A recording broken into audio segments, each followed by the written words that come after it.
여러분은 믿음을 통하여 은혜로 구원을 얻었습니다. 이것은 여러분에게서 난 것이 아니요 하나님의 선물입니다. 행위에서 난 것이 아닙니다. 그러므로 아무도 자랑할 수 없습니다. 아멘. 오늘 부다페스트 한인교회 창립 34주년 감사사경의 첫날입니다. 하나님께서 우리에게 부어주신 은혜가 참 큽니다.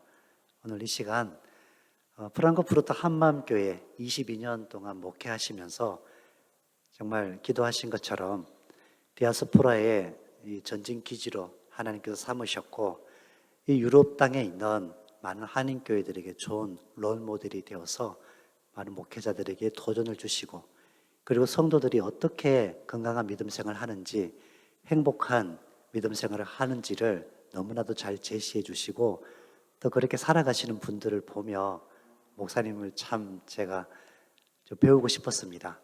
그런데 이렇게 좋은 기회를 주셔서 우리 성도들 앞에서 하나님 말씀을 선포하게 되셨습니다. 이 시간 우리 이창규 목사님 나오실 때 힘찬 박수로 환영해 주십시오.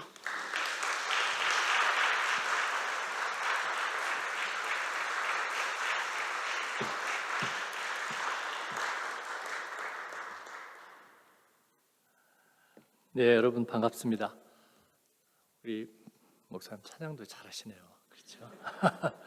예, 저도 찬양을 좋아하는 일인입니다만 너무 찬양의 은혜가 됐고요. 보네포 폰 구텐 메시텐이죠. 선한 능력으로 찬양 좋아하는데 오늘 여는 찬양 너무 은혜스러웠고요. 또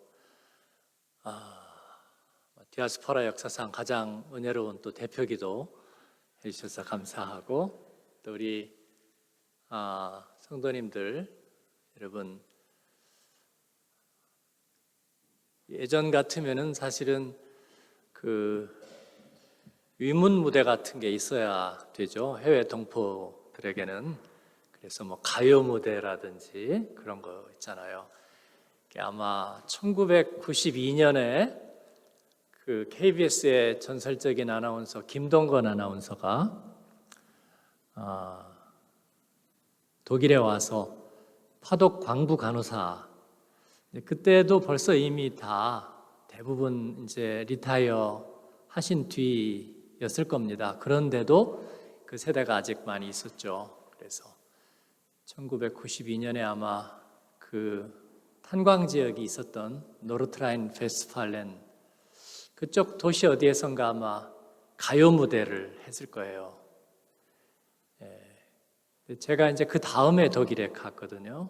그랬는데 얘기를 들으면 그날 뭐 이미자도 다 왔겠죠.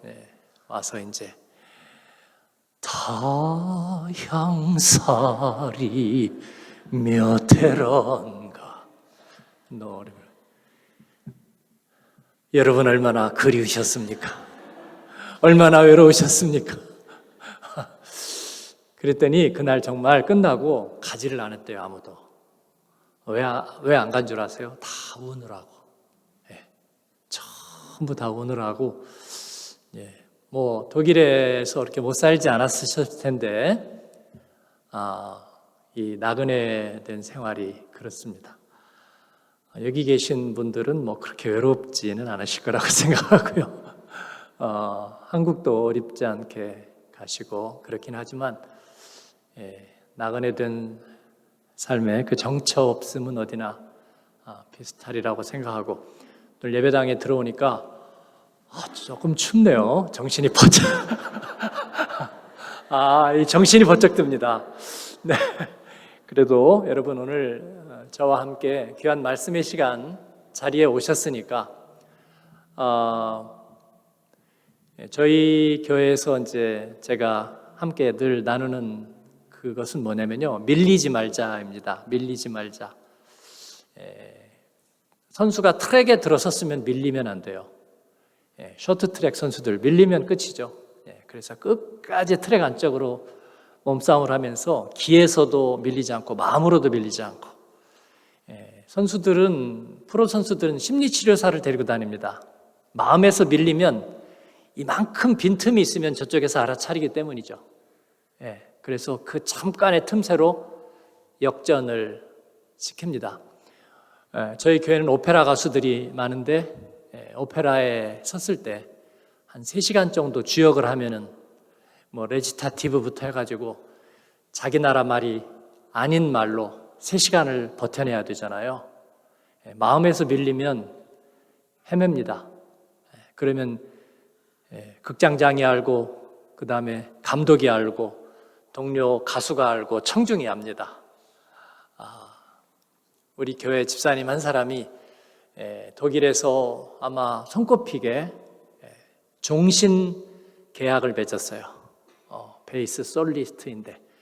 근데 하필이면 종신 계약을 맺고 그 다음 오페라가 모차르트의 그 마술피리였는데, 그 모차르트가 심술궂어서 그 베이스 역을 정말 저음을 완전 지하실 밑에다 집어넣습니다. 그래서 그 소리가 나는 것 자체가 신기할 정도인데 처음 2번 공연에서 그 소리가 안 났대요. 종신 계약을 맺었는데. 그러면서 기도 제목을 저에게 얘기를 했어요. 제가 마음이 풀어져서일까요? 제 속으로 심증은 그런데 제가 그렇게 얘기는 못했고 아니야, 잘할 수 있을 거야. 그랬더니 3번째 때 제가 관람을 갔거든요. 3번째는 소리가 났어요. 소리가 지하실 소리인데요. 마음에서 조금이라도 밀리면 안 되는 거죠. 저는 찬양을 우리 찬양팀하고 할 때 이제 예배에서 회중 찬양을 하잖아요. 3부 예배 정도 드릴 때는 이제 3부는 찬양을 길게 합니다. 청년들이 많이 나오고 그래서 찬양을 한 30분 정도 하거든요. 근데 앞자리에 앉아 있으면 베이스 음향 때문에 제 소리도 안 들리고 이렇게 먹먹먹먹해요. 그래도 저는 찬양을 끝까지 부르자가 제 모토입니다. 그렇지 않으면 중간에 밀리거든요. 그럼 포기해요. 하고 선한 능력 안 따라하는 거죠. 그건 저는 밀린다고 생각해요. 운전하다 밀리면요, 다른 생각하고 그다음 운전에 집중을 안 하는 거죠. 그러면 사고 원인이 됩니다. 계약하고 바이어든지 아니면 클라이언트든지 만나서 얘기하는데 밀려버리면 좋은 결과를 내지 못합니다. 저는 영성은 힘이라고 생각해요.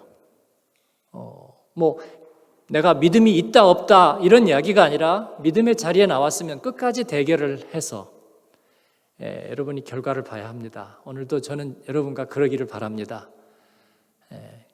여러분이 약간 이제 반응이 없으시면 저는 저 혼자 얘기하다가 그냥 내려가고, 저는 그렇게 안 하는 스타일이거든요. 오늘 끝장을 볼 거예요. 그러니까 여러분이 끝까지 밀리지 말고 저하고 같이 가시면 마지막에 제가 여러분을 초대할 거거든요. 끝까지 안 밀리고 여러분 중에 제가 몇 분은 잡아야 됩니다. 사로잡아야 되기 때문에 제가 잡으러 왔거든요. 그리고 우리 지금 중보팀들이 실시간 기도하고 있어요.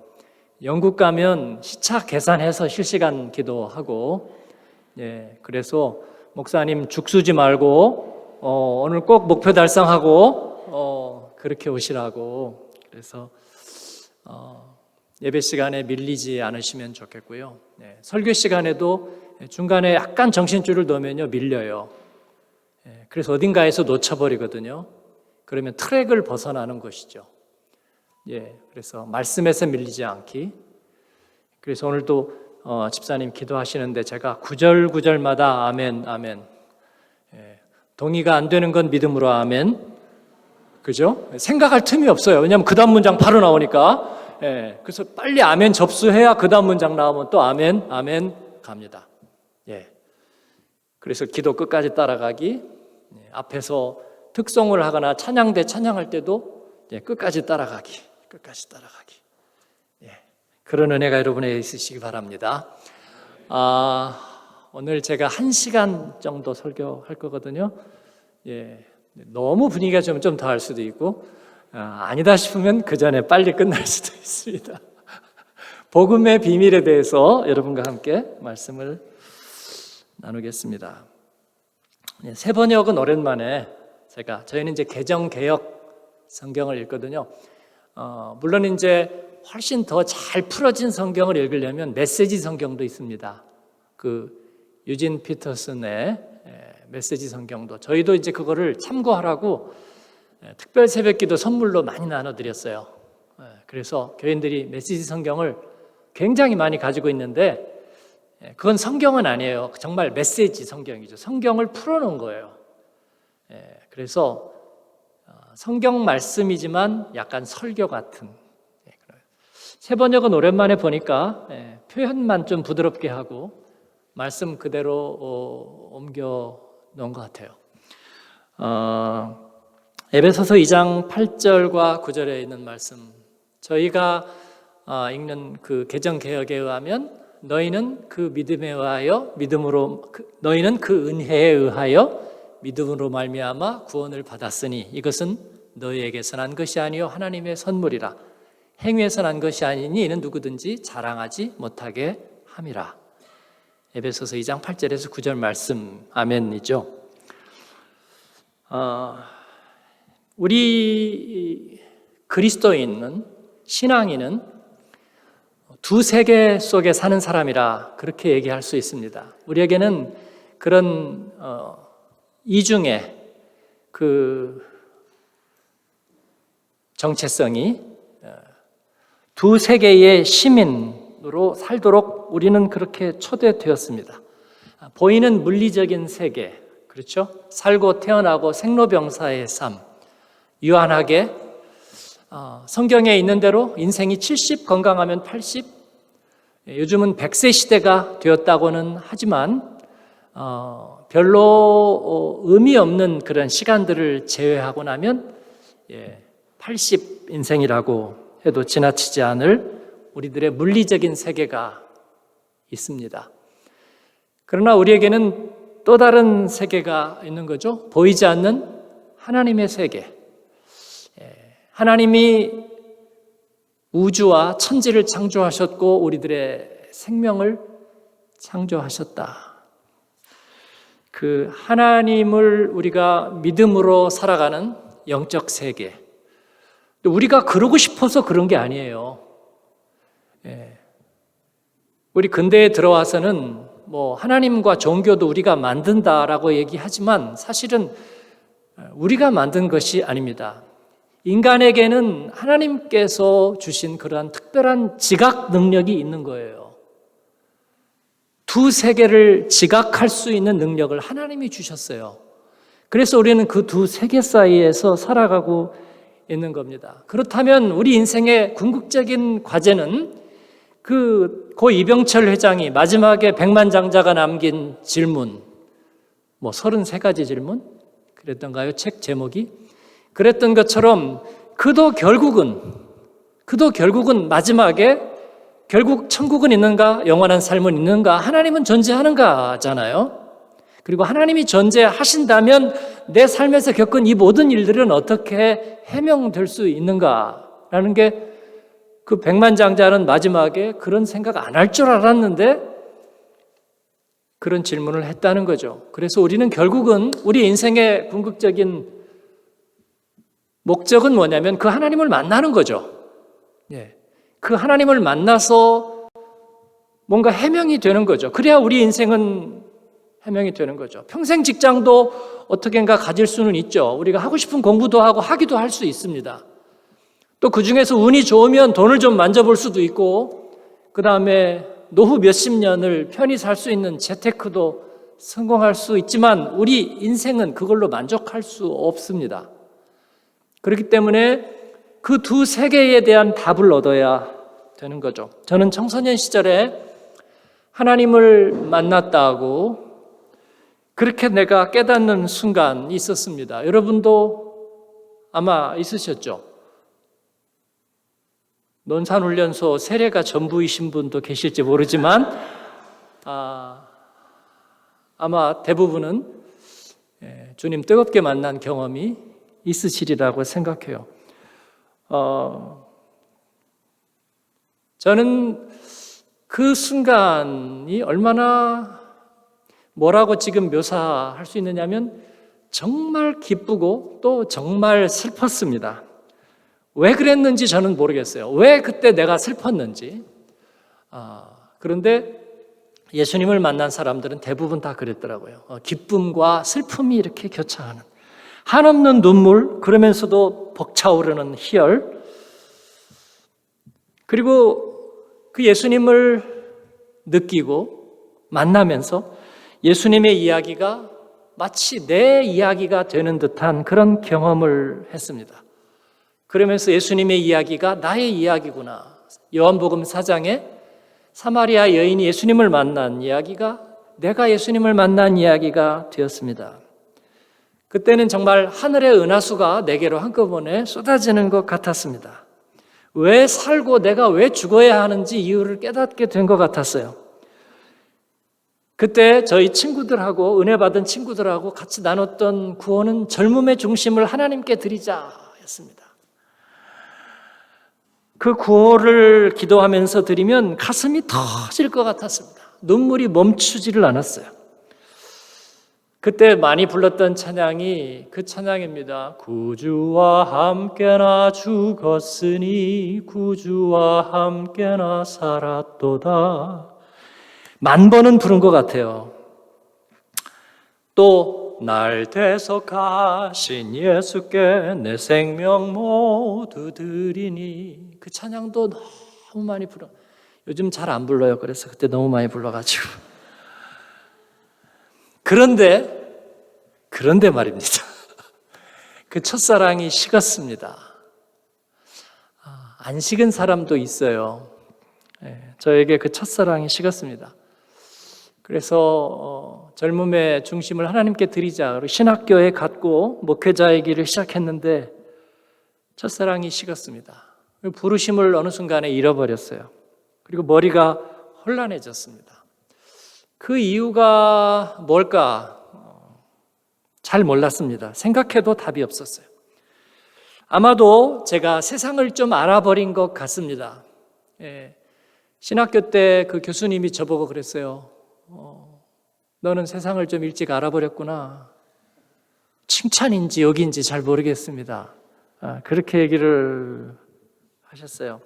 아마도 세상은 결국 그 사람이 가진 그릇만큼 되는 거야 라는 깨달음을 갖지 않았을까요? 결국은 노력하는 만큼 세상은 반응할 뿐이야. 그런 생각이 들었을지도 모르겠습니다. 또 신앙 체험을 아무리 많이 해도 인간의 근본적인 속성은 달라지지 않는다. 그런 어떤 절망감을 제가 경험한 것 같습니다. 또 어설픈 비판적인 지식, 또 비판적인 어떤 역사 공부가 저를 다시 생각의 열차에 올라타게 만들어서 그 두 세계가 꼬이기 시작한 것 같습니다. 그래서 내가 가졌던 신앙 체험은 아주 젊은 시절에 저열하고 낮은 일시적인 감정적인 것일 뿐이고 세상은 그보다 훨씬 냉엄하고 크다는 생각을 제가 해버린 것 같기도 하고요. 아니면 내가 버린 줄 알았던 세상이 어느 순간에 더 매혹적인 모습으로 더 가까이 다가와 있었는지도 모르죠. 어쨌든 제가 받았던 그 큰 은혜들은 어느 순간에 보니까 값싼 은혜가 되어 있었습니다. 그리고 제 믿음은 작은 이기심도 작은 욕망도 이기지 못하는 그런 초라한 믿음이 되어 있었어요. 그런데 아무도 길을 제시해 주는 사람은 없었습니다. 또 그런 신앙적인 멘토도 만나지 못했어요. 이렇게 쉽게 흔들리다니.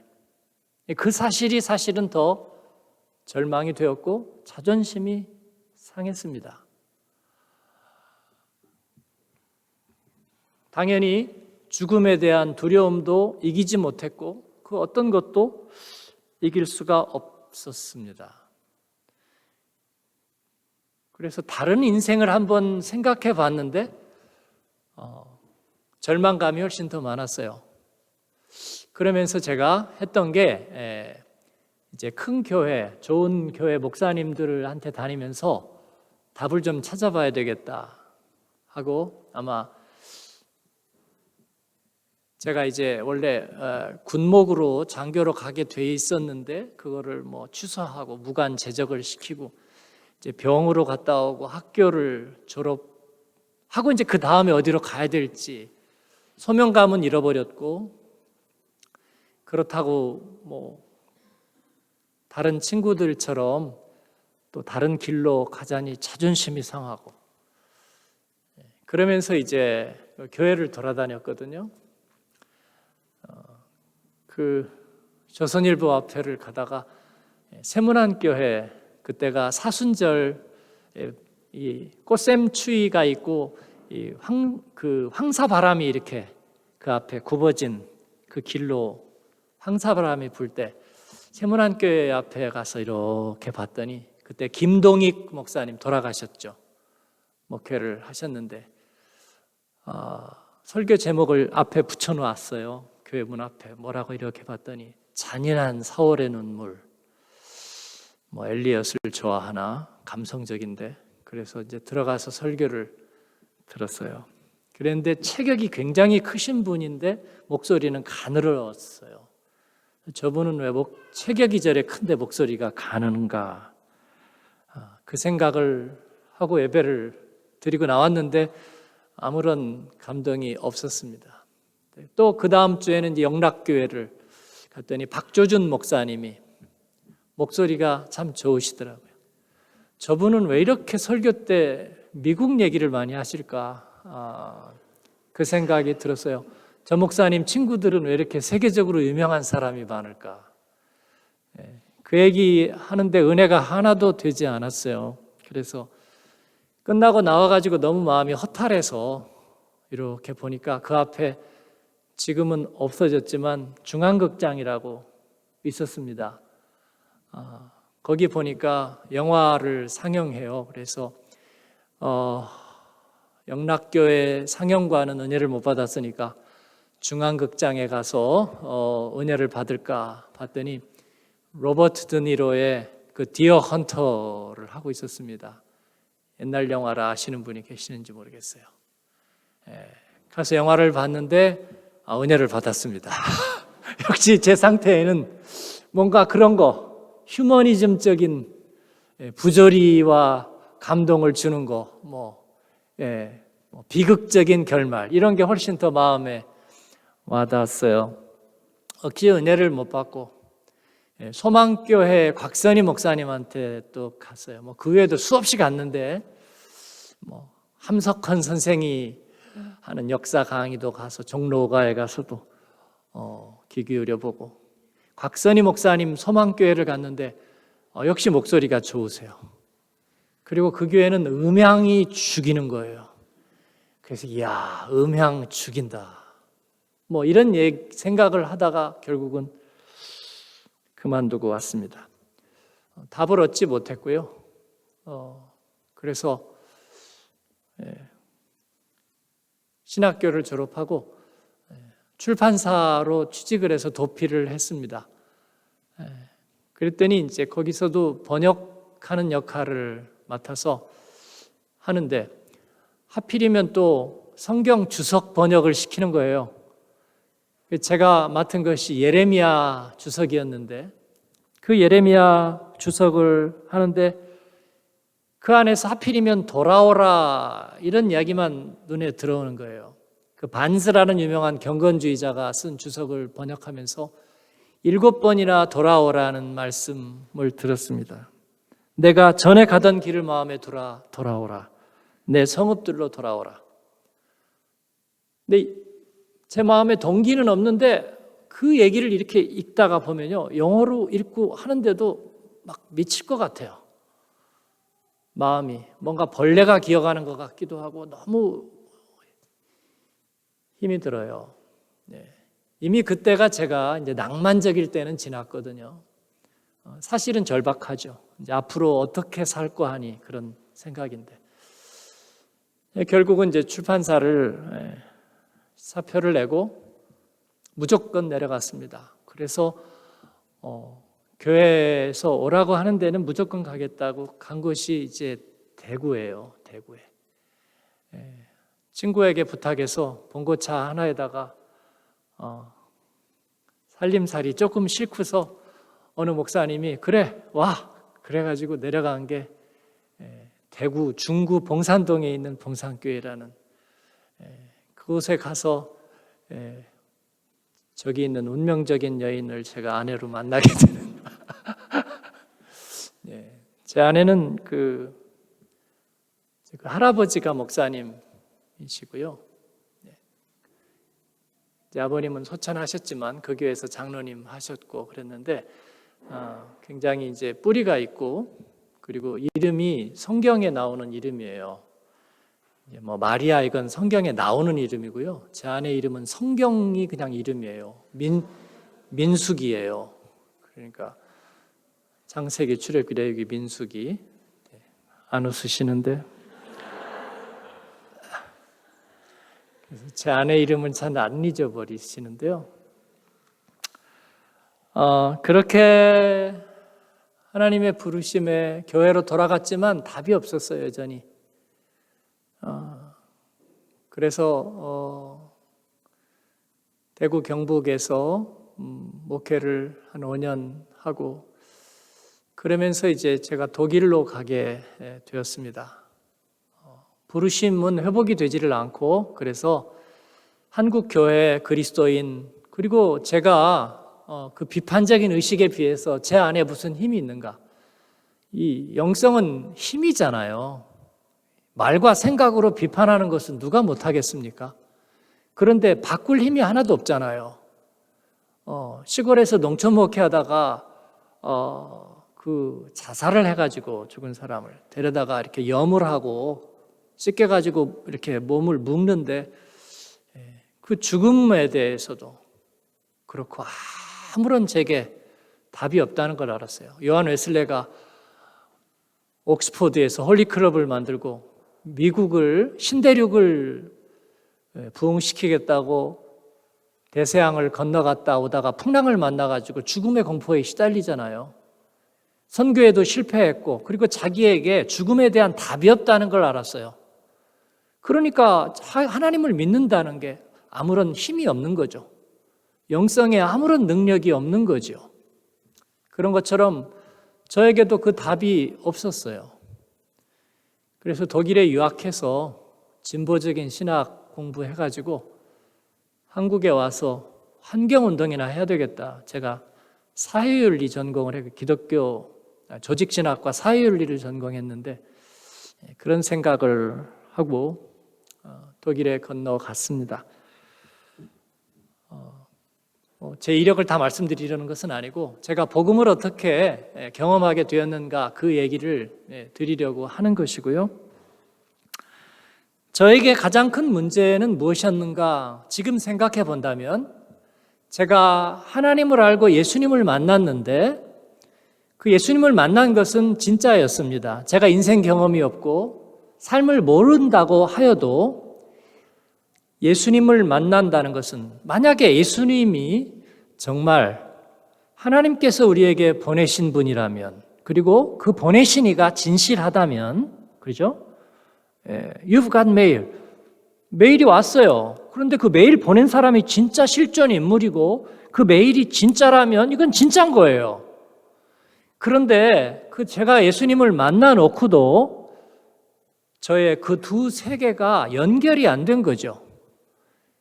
그 이유는 뭐냐면 만난 예수님이 제게 주신 것이 무엇인지를 제가 몰랐던 거죠. 몰랐고 이를 가르쳐주는 사람도 없었습니다. 하나님이 내게 예수님을 만나게 해주신 것은 그 십자가의 주님을 만나게 하신 것은 하나님이 계획하셨던 이 복음이라는 프로젝트 안에 나를 초대해 주신 거거든요. 그렇죠. 그래서 그 복음의 의미가 무엇인지, 복음이 내게 무엇을 바꾸어 주는지, 복음의 힘이 무엇인지 그것을 내가 알아야 되는 건데 그것에 대해서 잘 알지 못했어요. 그리고 그냥 신학 공부하고 교회에 대해서 믿음에 대해서 이렇게 저렇게 세상을 살다 보니까 마음이 차가워지고 식어져 버린 것이죠. 썩을 것과 썩지 않을 것 두 세계는 그런 것이죠. 우리의 몸은 결국은 시간이 가면 우리 몸은 부패하고 우리의 삶은 다 사라져가고 결국은 썩어질 것이 되는데, 하나님의 나라는 썩지 아니하는 것인데 이 두 개가 과연 어떻게 연결이 되는지, 어떻게 컨티뉴이티가 있는지, 연속성이 있는지, 이게 복음의 비밀이거든요. 근데 거기에 대해서 제가 모르더라고요. 배운 적이 없어요. 그러니까 맛은 봤는데, 하나님께서 그걸 맛을 보게 해주셨는데, 그 뜨거움을 순간순간 겪기는 했는데 그 원리를 모르고 그게 어떻게 내게 작용하는지를 잘 몰랐습니다. 그래서 어느 순간에 길을 잃은 거죠. 무조건 믿기만 하라. 그건 설득력이 더 이상 없었어요. 여러분도 없으시죠? 예? 믿으면 아멘 하십시오. 이 옷으로 말하면 제가 결혼 때 받은 것입니다. 아멘. 어느 기도원에서 진짜 그랬어요. 이 양복은 저희 장모님이 사주신 것입니다. 그러니까 아멘. 우리가 이제 그럴 때는 노멘. 그런 무지몽매한 것에 우리는 아멘 하지 않아. 그렇다면 뭐죠? 이 세상에서 나의 삶으로 하나님을 입증해 보이겠다? 하나님을 내가 믿는다는 것을 내 삶으로 한번 입증해 보이겠다? 가능해요, 그거? 아니죠. 그거 불가능하죠. 뭐 그렇게 생각은 하죠. 말은 하죠. 뭐 사랑을 실천하고 정의를 강물처럼 흐르게 해서 세상에서 뭐 되나요? 안 되죠. 안 되죠. 그래서 그거 애제녁에 포기했죠. 그러면 뭐예요? 신앙 체험으로 하나님의 주시는 은사로 이 세상을 변화시키자. 이 말은 약간 거짓말 같아요. 그러니까 이제 길을 잃어버린 거예요. 네?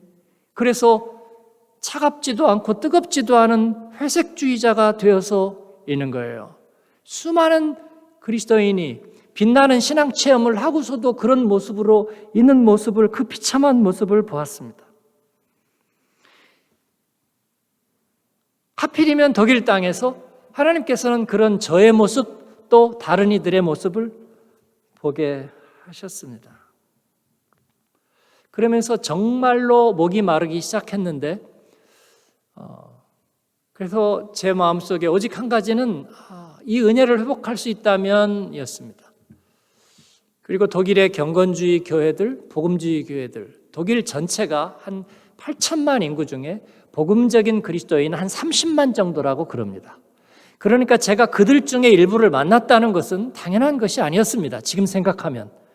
에디가 천국에서 만난 사람들에서 보는 그 천국의 카메라 앵글만큼이나 특별한 앵글이 저를 인도했다, 저는 그렇게 생각해요. 그리고 우연히 정말 좋은 신앙적인 멘토가 된 좋은 복음적인 목사님, 동독 지역에서 자라나면서도 믿음과 경건 생활을 잃지 않았던 분이 저희 옆집에 살고 계셨고, 그분을 만나게 되고 그분과 함께 제 고민을 얘기했더니 아무렇지도 않은 것처럼 나하고 금요일 날 성경 공부를 좀 같이 인도해 볼래? 인도는 무슨 같이 인도해요. 제 자존심을 세워주는 거예요. 30대 초반의 목사가 뭐 박사과정 하러 왔다고 왔는데 자기는 믿음은 파탄했다, 그렇게 얘기하는 이 분이 저에게 성경 공부를 같이 인도해 볼래? 그래서 인도가 아니라 참여하겠다. 외국인 몇 사람, 독일 사람 몇 사람, 그리고 그 목사님, 그렇게 3년, 4년, 5년 가까이 금요일마다 1시간씩 말씀을 나누고, 그때 처음으로 이 에반겔리움, 복음, 좋은 소식, 굿뉴스가 성경에서 어떤 프로그램인지를 제가 처음 알았어요. 칼 바르트도, 에밀 브루너도, 폴 틸리시도 무슨 신학자들의 이름을 다 알고 있었음에도 불구하고 저는 이 복음의 프로그램에 대해서 처음 알게 됐어요. 그렇구나. 한 주마다 그런 깨달음이 하나 오면, 그리고 집에 돌아가는 거죠. 독일의 저녁에 한 9시쯤 되잖아요. 우리가 아마 8시에 모임을 시작했을 거예요. 7시에 시작, 8시에. 그러면 한 9시쯤 집에 가면 정말 가로등도 졸고 있습니다. 개미 새끼 한 마리도 없어요. 그래가지고 이렇게 가는데 갑자기 울음이 솟아나요. 울음이 솟아나면 울면서 집에 갔습니다. 근데 그게 매주 그러는 거예요. 어느 날은 가는데 울음이 솟아나는데 그냥 솟아나지 않아요. 그냥 막 이렇게 흐느끼면서 솟아나요. 제 아내하고 싸운 거 아니었고요. 돈 떨어진 거 아니었어요. 눈물 젖은 빵을 먹은 거 때문은 아니었어요. 빵이 눈물에도 젖긴 하죠. 그런데 그것 때문이 아니었고 이렇게 눈물이 솟아나요. 그래가지고 이렇게 흑흑거리면 제가 어떻게 할 줄 몰라서 가로등을 잡았습니다. 가로등을 잡고 흑흑거리다가 갔습니다. 물론 우주가 변화되는 사건은 아니었고요. 제 아내도 와서, 제 아내는 이제 아이가, 어린 애가 있었기 때문에 잘 가지 않았어요. 특별할 때만 가고 보통 때는 제 혼자 갔기 때문에 제가 오면은 그냥 이렇게 한번 보고 괜찮았어? 그럼 제가 수습을 하고 그렇지 뭐. 그리고 그냥 들어가고. 그 다음에는 정말 눈물이 쏟아져서 정말 가로등을 붙잡고 흐느껴 울었어요. 그런데 우연히 또 어떤 분이 지나가다가 보더니 Are you okay? 오케이. 근데 그게 저는 이제 그런 두려움이 있는 거죠. 간증에 나오듯이 무슨 제가 극적으로 천국을 보고 뭔가 극적인 일이 일어나는가? 그러기에는 이미 사상의 세뇌도 많이 받았고요. 거기에 대해서 사실 큰 기대하지 않았어요. 그런데도 불구하고 나에게 일어나는 이건 뭘까 말이에요. 뭘까? 그 헤브론이라는 교회, 그 복음주의 교회죠. 거기는 사람이 많이 모였어요. 독일 몇십 명 안 모이죠. 어디 가든지 할머니들 몇십 명. 목사님들은 자기 설교하는 날만 주일 나오고 그다음 주일 나오지도 않아요. 복음주의 교회 근데 거기에서는 그 예배 중간에 시편 51편 10절에서 12절 찬양을 꼭 해요. 그게 이제 참회의 고백인데 참회의 고백 때 시편 51편 10절에서 12절이 다윗이 범죄하고 그 다음에 회개하면서 쓴 시편이잖아요. 하나님이여 내 안에 정한 마음을 창조하시고 내 속에 정직한 영을 새롭게 하소서. 나를 주의 앞에서 쫓아내지 마시고 내게서 주의 성령을 거두지 마소서. 내게 자원하는 심령을 내게 구원의 즐거움을 회복시키시고 자원하는 심령을 주사 나를 붙드소서. 그 다윗의 침상을 눈물로 띄우면서 한 고백이거든요. 근데 그것을 참회의 기도 대신에 그 노래를 불러요. 근데 그 노래를 부를 때마다 제가 눈물이 너무나 나는 거예요. 그런데 한 주만 그런 게 아니라 한 번도 안 빼고 그 찬양 부르는 내내 눈물이 났어요. 독일 사람들이 옆에서 왜 저 아시아 사람은 왜 저 찬송을 부르면서 저렇게 우나 막 그랬을 거예요. 그 찬송인즉 그렇습니다. Schaffe in mir Gott ein deines Herz und gib mir einen neuen gewissen Geist. Verwirf mich nicht von deinem Angesicht, und nimm deinen Heiligen Geist nicht von mir. 이게 거의 지금 30년이 이제 다 되어가는, 한 번도 잊어버린 적이 없어요. 이 가사를 잊어버린 적이 없고요. 그리고 음률을 한 번도 잊은 적이 없어요.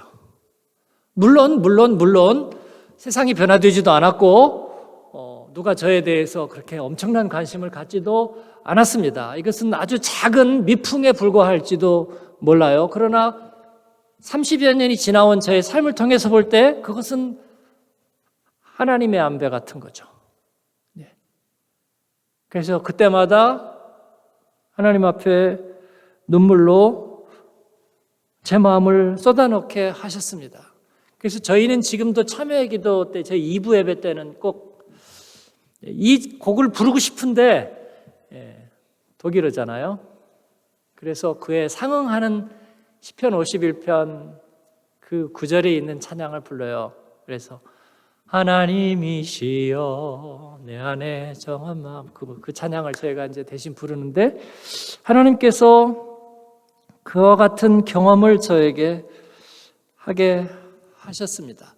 제 안에 은혜가 회복되고, 그 다음에 이것이 하나님의 복음, 즉 생명을 구원하게 하시는 하나님의 프로젝트, 이 복음이구나 하는 걸 알게 됐습니다.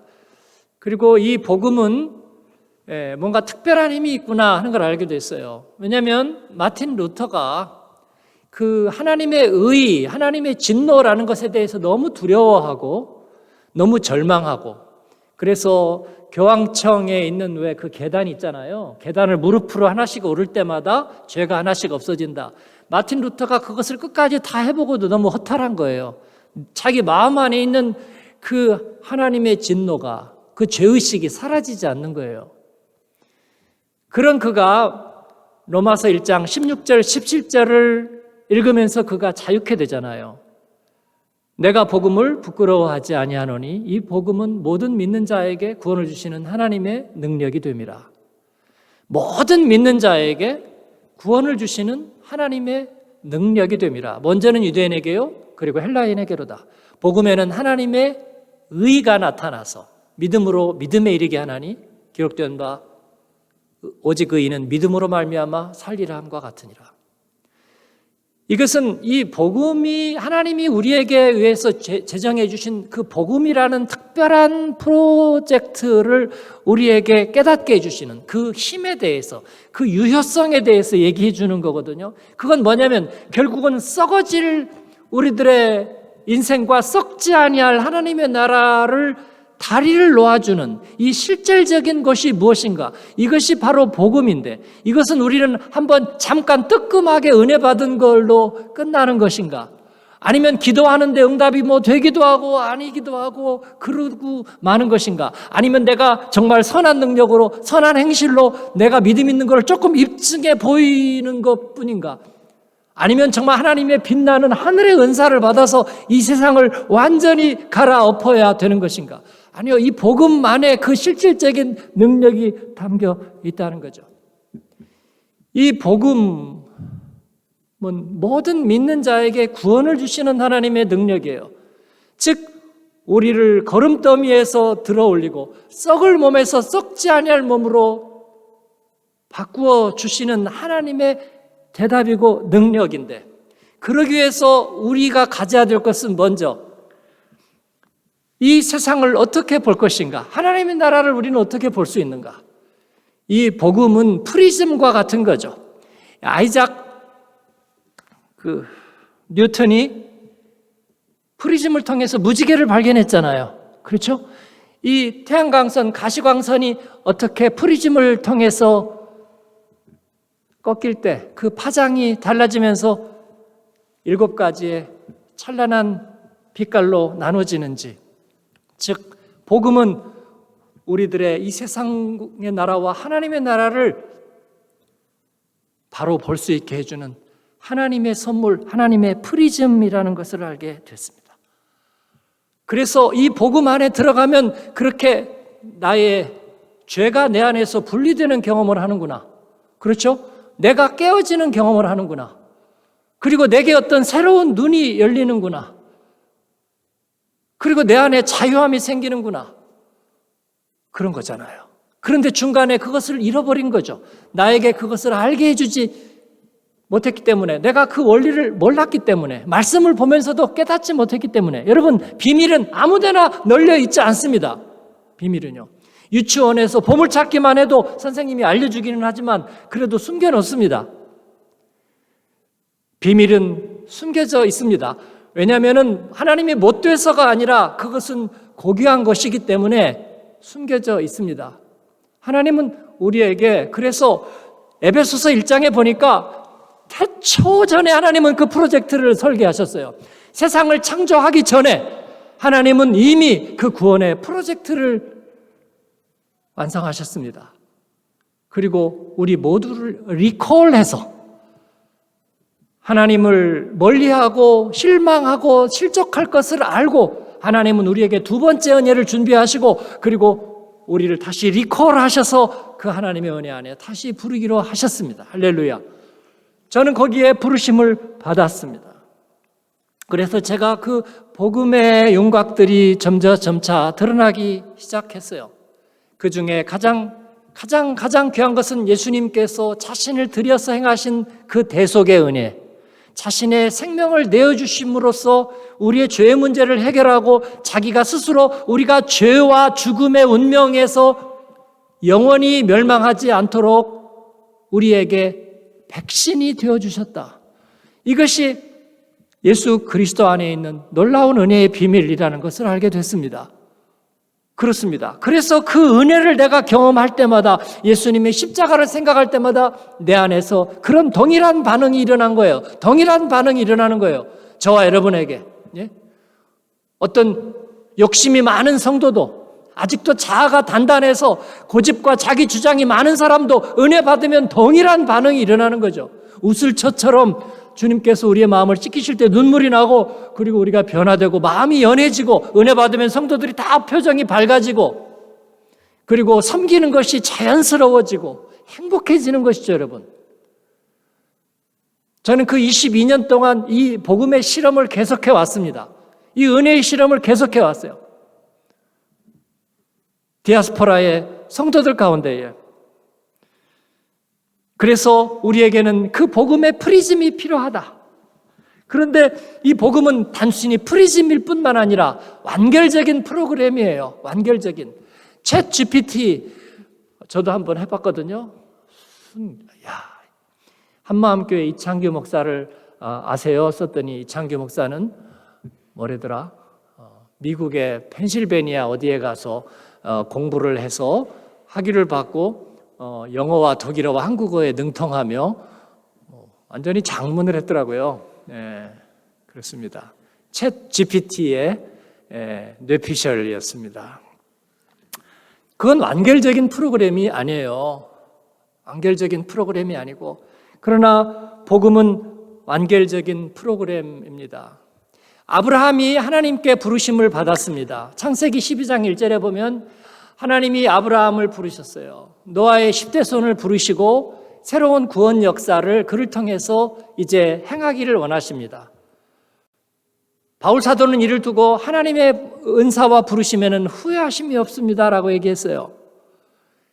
자기를 부르신 하나님은 정말 후회하심이 없으셨어요. 저를 부르신 하나님도 역시 그러했습니다. 제가 부르심에서 한번 절망하고, 그리고 부르심에서 실패하고, 그냥 제가 알아서 하다가 마른 건 줄 알았어요. 그런데 하나님은 결코 너를 부를 때 나는 실패할 것을 하지 않았어 라고 얘기하는 거예요. 여러분, 여러분이 주님을 만난 것이 아무리 초라한 만남이라고 할지라도요, 하나님은 그걸 잊으신 적이 없어요. 어미가 젖먹이를 잊겠느냐? 아니, 혹시 잊어버릴지도 몰라. 그런데 나는 너희를 잊어버리지 않을 거야. 주님은 그렇게 말씀하셨어요, 여러분. 그러니까 거기에서 겸손하지 말고 물러서지도 마세요. 주님은 잊어버리신 적이 없어.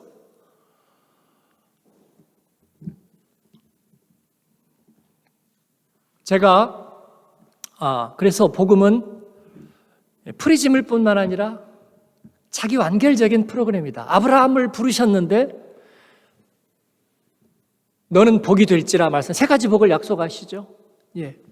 땅의 복과 자손의 복과, 그리고 내가 너를 복주리라 하신, 형통케 하시는 복을 약속을 하시는데 아무것도 주어진 것은 없었어요. 그 대신에 너의 본토 아비 친척집을 떠나서 내가 너에게 지시할 땅으로 가라 하고 말씀하셨거든요. 그래서 갈대아우르를 떠나서 가죠. 그런데 그에게 무슨 보장이 있었나요? 아무것도 없었죠. 근데 제가 창세기 말씀을 나누면서 그렇게 나눴어요. 그에게 무엇이 주어졌는가? 약속이 주었어요. 약속이. 그죠? 하나님의 약속이. 그럼 약속에 보증이 있냐고요? 아니, 보증이 있으면 그걸 약속이라고 불러요, 여러분? 아니잖아요. 약속이, 보증이 없으니까 약속이지. 근데 약속을 받으면 그러면 꽝이에요? 보증도 없고 까짓 거 그거 아니죠. 제가 7시 5분 비행기를 타고 왔거든요. 프랑크푸르트 그 1공항에서 루프트한자를 타고 7시 5분에 타고 왔습니다. 근데 제가 금요일 날 탄 거죠. 오늘이 금요일이죠. 네, 월요일 날 탈 때는요, 보면은 거의 대부분이 비즈니스맨들이 타죠. 새벽에 공항에서. 근데 그 사람들은요, 무시를 못 해요. 왜 그런 줄 아세요? 그냥 미션을 가지고 있는 사람들이거든요. 회사에서의 미션을. 즉, 약속이 있어서 그 아침 이른 시간에 이 백팩을 메고, 노트북 들어있는 백팩을 메고, 계약서가 들어있는 혹은 설명서가 들어있는 백팩을 메고 비행기를 타는 사람이에요. 그래서 무시를 못 해요. 약속이 있다는 것은 뭐냐면요, 그가 존귀해졌다는 것을 말해요. 하나님의 약속이 우리에게 주어졌다는 것은 존귀해졌다는 걸 말해요. 그래서 그에게는 많은 것들이 지원이 되는 거예요. 가면은 마중 나오는 사람이 있고 연결하는 사람이 있고 그 다음에 뭔가 네트워크가 작동하기를 시작합니다. 그렇죠? 네트워크가 작동하기 시작해서 타자마자 전원부터 연결하고 여기부터 연결하고 해가지고 자기를 이 네트워크 안에 머무르게 만드는 거예요. 약속 안에 있다는 건 그런 것입니다. 하나님의 우리에게 주시는 그 복음 안에는 바로 그런 약속으로부터 시작해서 그것이 완결되어 가도록 하는 그 네트워크 안에 우리를 두신 거예요. 그래서 아브라함이 하나님의 약속을 가지고 이제 갈대아 우르를 떠났는데 하란에서 멈췄어요. 왜 하란에서 멈추냐고, 하란에서. 그죠? 예. 왜냐하면 자기 아버지 데라는 우상 만드는 사람이었어요. 그리고 거기 하란에서 뭔가가 먹을 구찌가 있기 때문이에요. 그래서 거기 머무는데 아브라함은 그 아버지 데라와 손절하지를 못해서 거기에서 머무릅니다. 그게 하나님 앞에 기쁨이 되지 않은 거예요. 제가 부르심에서 낙심한 것은 제 인생의 하란에서 제가 머무르는 거예요. 하나님의 약속의 완결성을 내가 믿지 못하는 거예요. 그래가지고 거기에 머물러 있어요.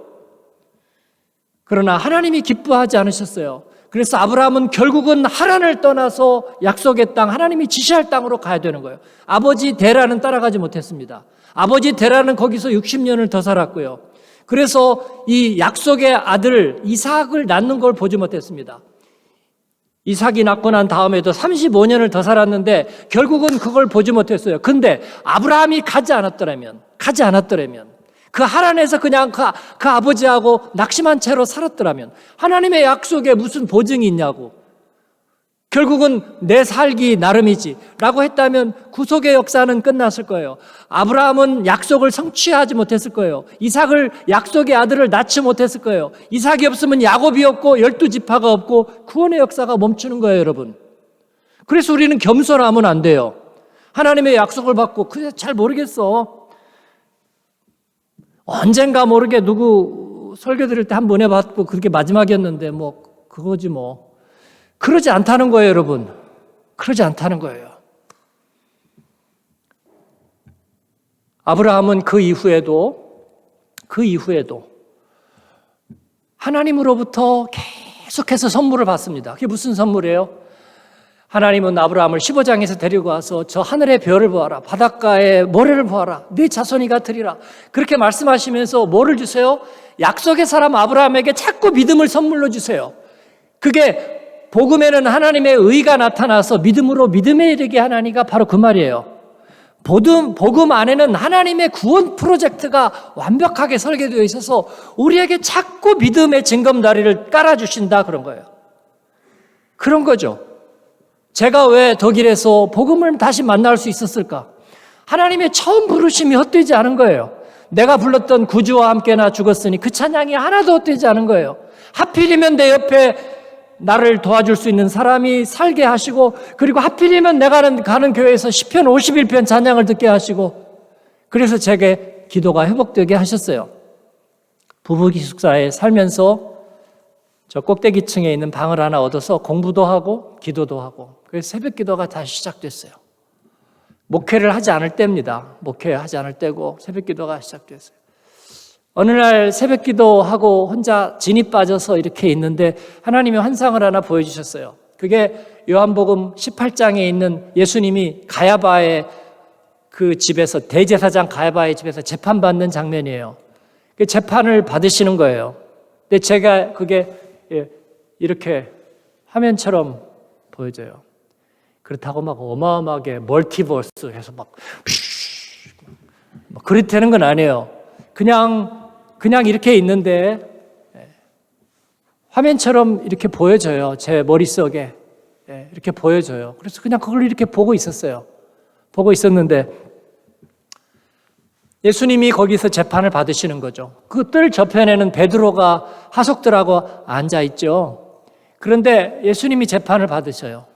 성경에 있는 대로인데 제가 그때 그 요한복음 18장을 읽던 때도 아니고 전혀 그 생각을 하지도 않았어요. 그냥 기도가 회복될 때니까 기도를 하고 있는데 예수님의 재판 장면이 나오는데 제가 그 장면을 한참 보고 있습니다. 그 대제사장에게 무엄하게 말한다고 하속을 통해서 예수님을 때리기도 하고 가짜 증인이 2명이 나와서 예수님에게 거스리는 증언을 하기도 하죠. 근데 그걸 이렇게 제가 보고 있는데 갑자기 불현듯 깨달음이 왔습니다. 불현듯 깨달음이 와서 제가 엄청난 충격을 받았어요. 그 엄청난 충격이란 뭐냐면 예수님을 변호하는 사람이 하나도 없다는 것이었습니다. 제가 이렇게 담담하게 얘기하지만 그 순간에는 정말 저희 아버님이 돌아가신 것보다도 저에게는 더 큰 충격이었어요. 예수님을 변호하는 사람이 아무도 없다. 그 불의한 재판에 거짓 증인들이 있는 가운데서 예수님을 변호하는 사람이 아무도 없다는 사실이 저에게 갑자기 너무나 큰 충격이 되고 애통함이 되었습니다. 그래서 제가 정말 대성통곡을 했는데 눈물이 멈추지 않았어요. 그리고 그 눈물은 정말 며칠이 계속되었는데 물리적으로 며칠이라는 의미가 아니라 지속적으로 계속 되었다는 의미입니다. 그러면서 제가 주님 앞에 약속한 거 2가지였어요. 제가 주님을 틈만 나면 원망하고 살았다는 사실. 그러니까 영린이라고 그러죠. 가시를 이렇게 거꾸로 긁는 거. 제 얼마나 꼬여있는 인생, 제 마음이 이렇게 꼬여있어서 이렇게 거꾸로 거스르는 역방향의 마음이 내 안에 있었다는 그 사실이 이렇게 깨달아지면서 너무나 애통하고 회개를. 하나님, 제가 말기암에 걸려도 주님을 원망하지 않을 겁니다. 저는 주님을 원망하지 않겠습니다. 원망하지 않겠다는 거 하나 약속했고요. 또 한 가지는 제가 예수님을 변호하고 복음을 변명하는 일에 제 남은 인생을 쓰겠습니다라고 그렇게 약속했어요. 위대한 결단이죠. 위대하나마나 아무도 몰라요. 아무도 몰라. C.S. 루이스가 자기가 예수님을 영접했을 때는 전 영국에서 가장 초라한 회심이었다고 말해요. 왜냐하면 자기는 옥스퍼드 교수였지만 예수님을 반박할 자료가 하나도 남지 않은 상태에서 정말 이 체크메이트, 킹을 그냥 툭 밀어떨이듯이 자기는 그렇게 항복했기 때문에 너무 초라한 회심이었다고 말하죠. 근데 거기에 비해서 저는 루이스하고 또 급이 다르잖아요. 제가 그 다락방에서 그걸 한 거는 아무도 제 아내도 잘 몰랐을걸요. 나중에 제 얘기 듣고 알았지. 그런 걸 보고 뭐라 그래요. 그 미국에 보면 왜 notification of garage sale, 그죠? 어디 가라지 세일을 한다고 동네 입구에다가 조그맣게 붙여놓는 거 있죠. 우리 집에 내가 잡동사니 팔아요. 그런 거. 그런 광고문 같은 거였어요. 저도 거기에 대해서 큰 의미를 두지 않았습니다. 다만 제 애통함은 진짜였어요. 제 애통함은 진짜였고 제 눈물은 진짜였습니다. 그리고 그렇게 세월은 흘러 어떻게 제가 한마음교회에 가게 됐어요.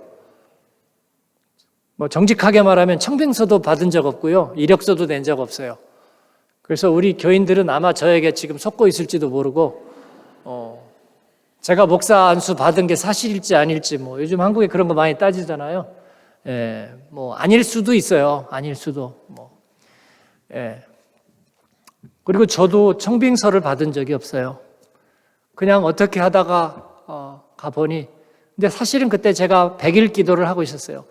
그해 말이면 논문이 끝나겠다 생각하고 100일 기도를 하고 있었는데 끝날 때쯤 해서 연결이 돼가지고 목사님이 그 교회 목사님이 이제 개척을 해가지고 조금 있다가 바로 가셨어요. 그리고 제가 가게 됐는데 갔더니 뭐 교인들이 오실래요? 그래서 그럴까요? 대신에 제 약속은 지켜졌습니다. 저는 복음 사역 하겠다고 했고 복음을 해명하는 것이 저의 유일한 목표였어요. 그것 때문에 조롱도 가끔 받았어요. 뭐 주재원 성도들 중에는 가방끈 길고 똑똑한 분도 많이 계시잖아요. 큰 교회 출신도 계시고 그 중에는 무슨 선교단체 출신들도 계시고 저보고 밤낮 은혜 십자가만 얘기한다고 발음도 좋아 그렇게 얘기하면서 목사님 제 생각에는요 선행과 실천도 굉장히 중요하다고 생각해요. 그 얘기 우리가 수도 없이 하고 살잖아요. 그죠? 예. 그러나 저는 이 복음 안에 감추어진 비밀이 더 중요했어요. 아직도 거기에서 우리가 캐어내지 못하고 알지 못한 비밀이 너무나 많이 있는 거예요. 그 주님이 우리에게 주신 백신의 비밀, 그것은 자기 완결적이에요. 그건 마치 뭐가 같냐면 우리가 무슨 그것을 실천하고 만들어서 조리해서 우리가 알아서 하기에는 너무나 커요. 그래서 그건 주사처럼 그냥 맞는 거예요. 그냥 간 이식처럼, 신장 이식처럼 그냥 이식을 받는 거예요. 그리고 그 안에서 우리가 그것을 가지고 살아내는 거죠. 복음은 그와 같은 거예요. 단지 우리의 동의가 필요해요. 동의가. 예, 우리의 동의가. 정말입니다. 이 복음을 내가 가지고 살겠습니다. 나는 이 은혜 없이는 살지 못합니다. 주님의 은혜가 아니면 나는 죄의 문제를 하루도 해결할 수 없습니다. 나는 날마다 그 주님의 은혜가 필요합니다. 그걸 주님은 우리에게 날마다 동의를 받으시는 거예요. 이게 영적 습관이에요. 큐티는 바로 그 복음의 DNA, 바로 예수님의 피값이, 그 피의 DNA가, 그 은혜가 담겨 있는 그 은혜, 그 DNA의 성분이 함유되어 있는 게 하나님의 말씀이에요. 그래서 그 말씀이 열왕기상이든 아니면 창세기든 아니면 에베소서든 누가복음이든 우리는 그 말씀 안에 복음의 DNA가 함유되어 있음을 알고 그 말씀을 묵상하면서 주님이 하신 일이 오늘 또 내 안에서 이루어지기를 바랍니다 라고 내가 인정해 드리는 거예요, 여러분. 그러면 어느새 우리는 저만층 가 있어요. 10기통 자동차처럼. 10기통을 안 타봤어요, 제가. 8기통까지는 타봤네. 근데 8기통은 어떻게 해요? 악셀에다가 발을 대기만 해도 올라가죠. 올라갑니다. 그렇습니다. 복음은 그와 같은 것입니다. 복음은 그와 같은 것입니다. 아브라함이 결국은 약속의 땅에 갔더니 창세기 12장 2절부터 18장까지 하나님께서는 그에게 10번이나 보증을 하셨더라고요. 믿음을 10번이나 선물을 하셨어요. 그러면서 나는 거짓말쟁이가 아니야. 내가 너와 한 약속을 내가 어찌 잊겠느냐. 내가 어찌 이를 지키지 않겠느냐라고 했어요. 고아의 아버지인 조지 밀러는 인터뷰를 통해서 파슨스 목사와의 1893년에 97년 인터뷰에서 그렇게 말했습니다. 93세였어요 그때. 하나님은 나에게 단 한 번도 약속을 어긴 적이 없습니다. 고아들에게 줄 빵이 없어가지고 빈 접시를 나눠주고 우리 하나님께 감사하자. 그때 문 앞에 트럭 소리가 멈추면서 빵과 우유를 내린 적이 한두 번이 아니었다고. 그 조지 밀러 박물관에 보니까 독일 사람이에요 원래. 게오르크 밀러예요. 독일 사람 같다 그랬어요. 가보니까 그 고아들을 그냥 뭐 돈 얻어다가 그냥 주워 먹인 게 아니에요. 그때 당시로는 정말 좋은 벽돌 건물을 지었고요. 그 다음에 그들의 하루의 생활 계획표를 보니까 너무 정돈을 잘 해놨고, 그리고 벽장 하나에 자기가 평생 동안 섬겼던 그 고아들에 대한 카드를 쓴 게 정말 벽을 꽉 채우고 있어요. 한 사람 앞에 이 정도의 카드를 썼어요. 그리고 고아원을 나와서 이제 자기가 자립하고 학교를 가고 직장을 가면 그 뒤를 후원하는 일까지 다 했어요. 그러니까 19세기에 그가 140만 파운드, 한 100배 되지 않을까요, 지금은요?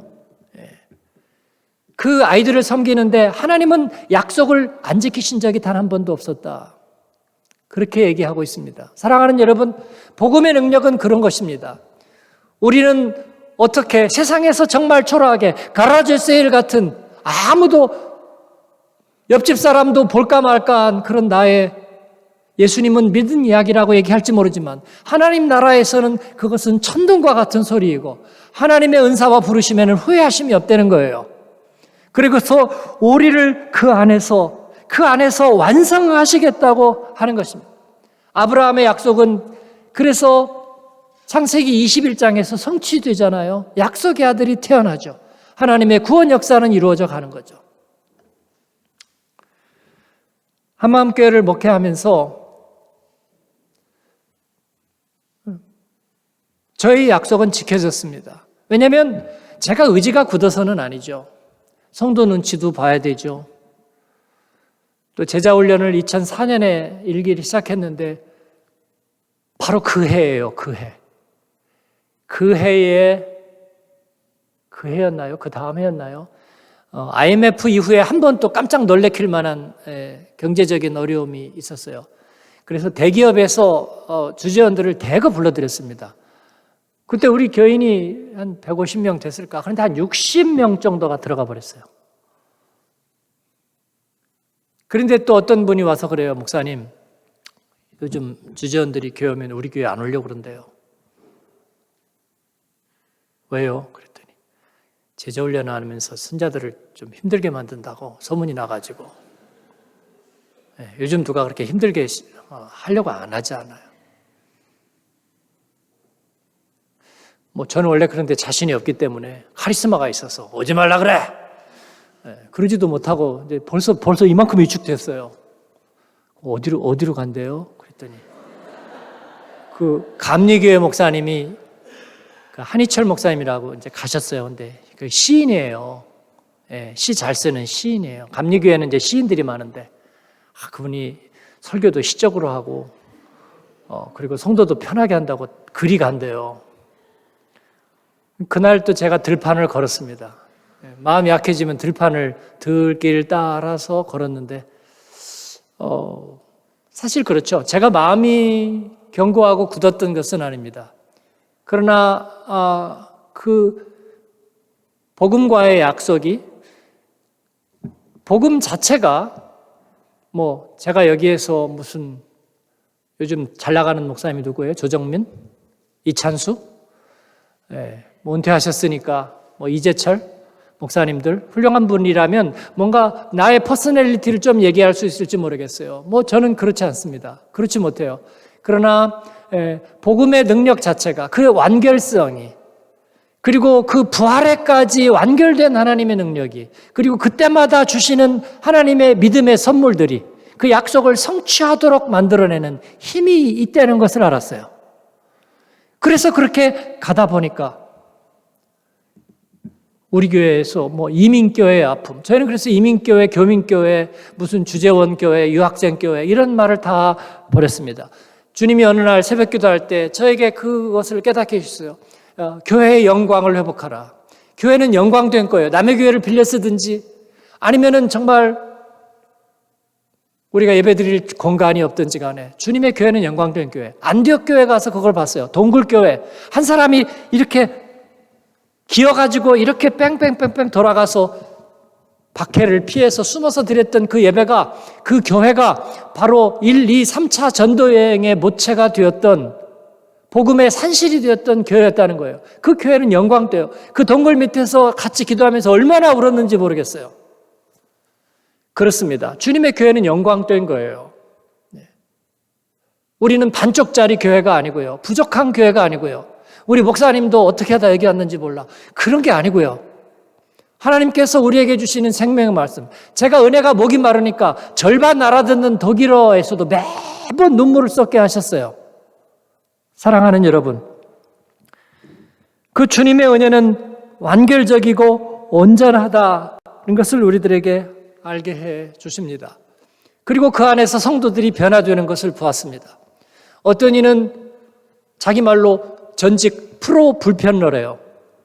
교회 가면 모든 것을 불편하고 그리고 모든 사람을 불편하게 만든 사람이었다고 그렇게 말합니다. 그런데 매일 큐티하고 그리고 너무나 지금 보면 이상할 정도로 순정적인 사람이, 우리 교회에 있던 분이 지금 몇 분 와 계시기 때문에 다 알아요. 누군지 이름도 다 알고요. 1년 365일 술 먹고 6년일 때는 366일 술 먹던 분. 예.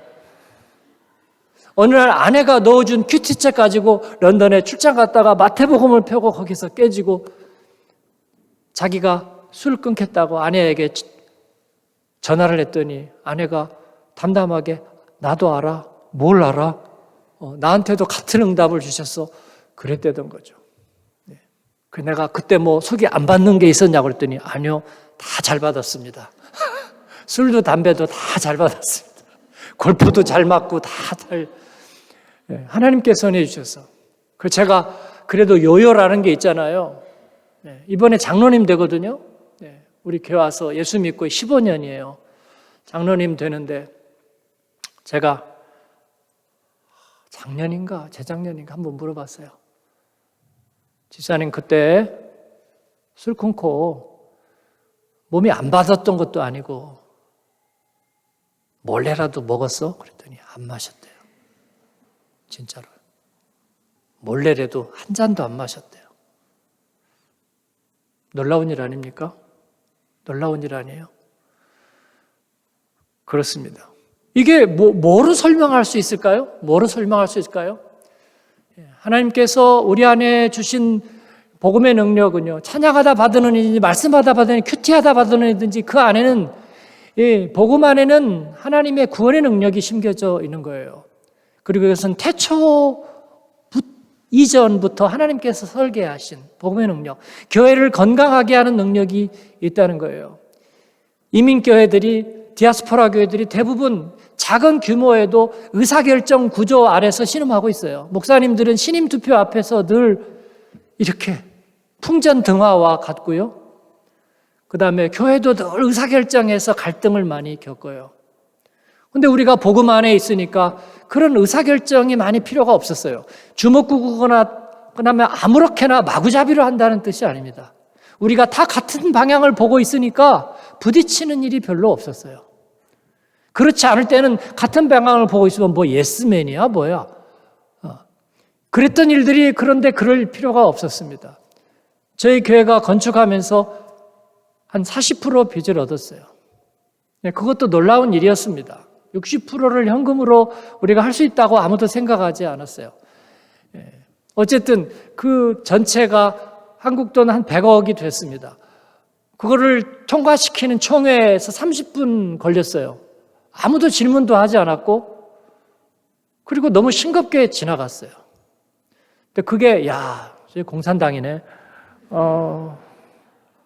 아니요, 거기 옛날에 다 회의적이고 버트란트 러셀 있고 다 그러면서 하나님을 못 믿을 이유들 얘기하는 프로 불편러들 다 많이 있는 거죠. 그러나 복음 안에 있으니까 우리가 같은 방향을 볼 수 있었어요. 물론 우리가 잘못을 덮고 넘어간다는 의미는 아니에요. 그러나 우리가 같은 방향을 보면서 같이 기뻐하고 같이 울고, 그리고 하나님 앞에서 완전한 완결을 향해서, 해피엔딩을 향해서 나아가게 되는 걸로 믿습니다.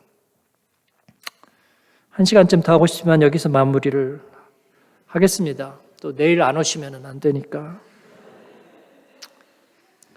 복음의 역사는 그랬습니다. 항상 무브먼트를 일으켰어요. 미답의 땅에서 원심력적인 무브먼트를 이뤄내는 게 복음의 능력이었습니다. 유대에서 소아시아로, 그리고 소아시아에서 유럽으로 경계를 뛰어넘고 불가능을 가능케 하는 노도와 같은, 그래서 로마 제국을 100년 만에 복음으로 넘어섭니다. 안디옥 교회는 그런 복음 역사의 아름다운 모델이었어요. 동굴교회였지만 영광이 충만했습니다. 저는 우리 디아스포라에게 그런 영광을 하나님이 주신 줄로 믿습니다.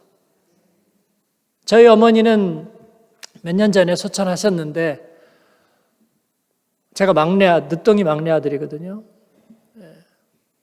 그러니까 저희 어머니가 사랑하셨죠. 저희 누님들이 가면, 어머니 사랑하는 아들로 오셨어. 장규 목사 사랑하는 아들로 왔어요. 그러죠. 저희 어머니가 저를 이렇게 사랑하셨지만 이제 인터넷이 되기 시작하면서부터는 이제 설교를 계속 한국에서 보셨죠. 그리고 이제 전화를 하시면 첫 일성이 항상 그거였어요. 교회는 잘 있고, 교회는 잘 있고, 그러면서 교인들이 이 목사 좋아하고, 그건 제가 어머니한테 또 실망을 안겨드릴 수 없으니까. 근데 솔직히 잘 모르겠어요, 저는요. 솔직히 잘 모르겠어. 뭐 그러겠지? 그랬더니 안 좋아해?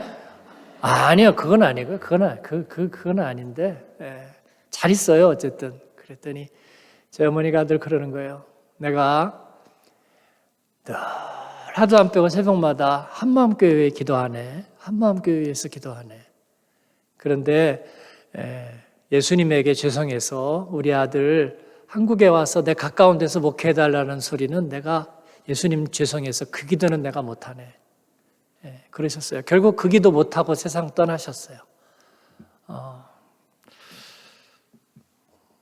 우리에게 복음은 슬픔도 서러움도 아닙니다. 히브리서 11장 제가 좋아하는 13절에서 16절의 말씀을 보면 그들은 다 믿음을 따라 죽었으며 약속을 받지 못하였을 때 멀리서 그것들을 보고 환영하며 이 땅에서는 외국인과 나그네임을 증언하였으니 그들이 이같이 말하는 것은 그들이 본향 찾는 자임을 나타냅니다. 그들이 만약 돌아온 본향을 생각하였더라면 돌아갈 기회가 있었으려니와 그러나 그들은 더 나은 본향을 사모하였으니 곧 하늘에 있는 것이라. 이러므로 하나님이 그들의 하나님이라 일컬음 받으시는 것을 부끄러워하지 아니하시고 그들을 위하여 한 성을 예비하셨느니라. 이것은 너무나 아름답고 복되고 귀한 말씀입니다. 하나님이 우리에게 주신 복음은 놀라운 능력입니다. 존귀하게 만드는 약속을 우리에게 주시고요. 그 약속을 성취할 수 있는 믿음을 주셔서 믿음에서 믿음으로 이르게 하십니다. 그리고 그 복음 안에는 부활까지의 완결된 프로젝트가 들어있습니다. 썩을 것이 썩지 아니할 것을 입을 것입니다. 그리고 우리는 믿음의 주요 온전케 하시는 이를 바라보면 되는 거예요. Let us fix our eyes on Jesus, the author and perfecter of faith. 믿음의 저자이신, 믿음의 주이신, 그리고 믿음을 완전하게 하시는 분이신 그분에게 우리의 눈을 고정하자. 그러면 모든 것은 끝나는 거예요. 그리고 우리가 매일매일 영적 습관, 나는 예수님의 피로 구원받았습니다. 나는 하나님의 사랑받은 자입니다. 나는 하나님의 선하심을 위해서 예비되었습니다. 그렇게 고백하기만 하면 복음의 프로젝트는 우리 안에서 진행됩니다.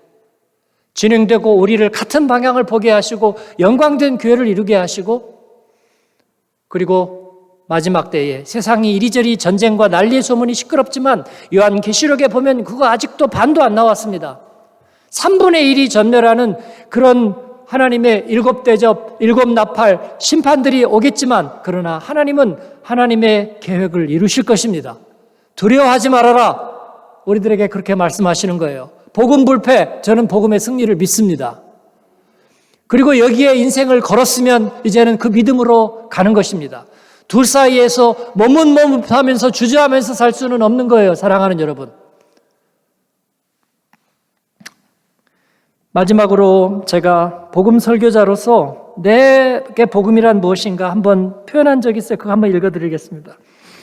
저에게 복음이란 겨울과 봄의 분수령을 넘어가는 그 위대한 순간과 같습니다.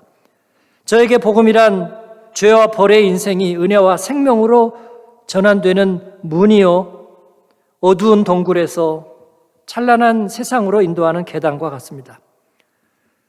저에게 복음이란 모든 차별과 억압과 멍해에서 참다운 것과 진정한 생명으로 이끌어주는 계기입니다.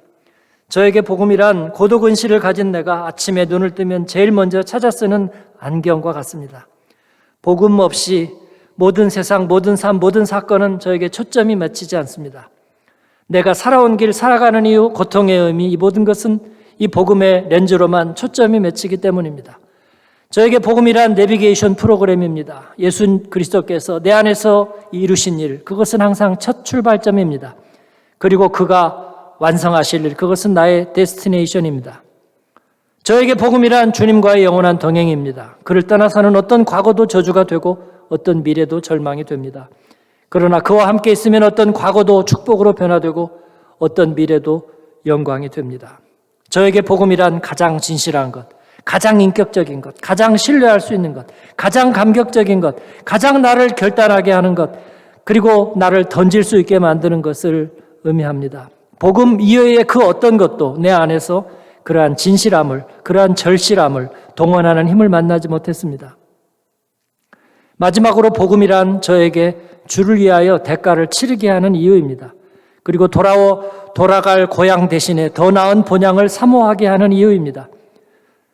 저에게 복음이란 디아스포라의 사명을 간직하고 땅끝에서 주를 맞이하도록 결단케 하는 능력입니다.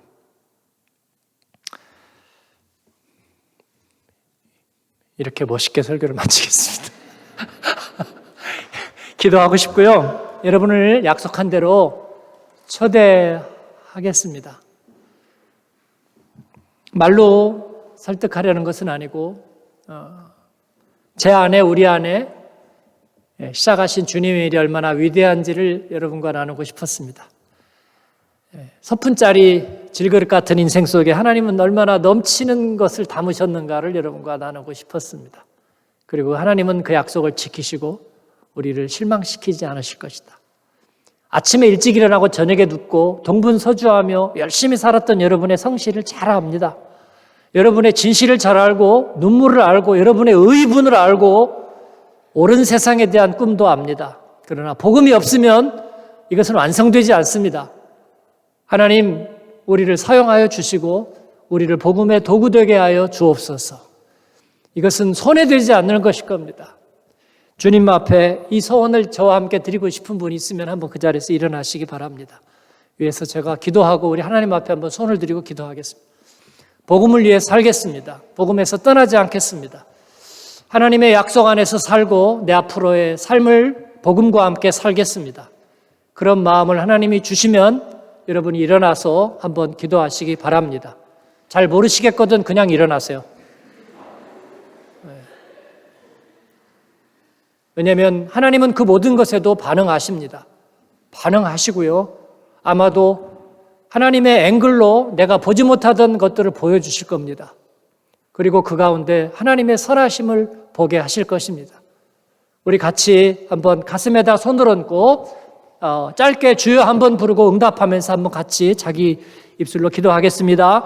주여, 하나님 아버지 감사합니다. 오늘 주님께서 저에게 말씀하여 주시니 감사합니다. 저희를 초대해 주시니 감사합니다. 하나님 복음 안에 살겠습니다. 하나님의 그 선하신 능력과 예수 그리스도의 아버지 그 십자가의 은혜 안에 살겠습니다. 그 주님의 약속의 완결적인 하나님 능력을 저희가 믿겠습니다. 하나님 앞에 우리의 마음을 드리고 살겠습니다. 주여 도와주시고 함께 하시고 하나님의 사람들을 축복하옵소서. 주의 교회를 축복하옵소서. 아버지 하나님 복음의 능력 안에 있게 하여 주시옵소서. 오 하나님 감사합니다. 주님 앞에 응답하고 일어선 성도들에게 하나님 지금부터 영원까지 저희의 출입을 지켜주시고 하나님과 동행하게 하시고 하나님의 아름답고 비밀한 일을 깨달아 아는 놀라운 생애가 되게 하여 주옵소서. 감사합니다.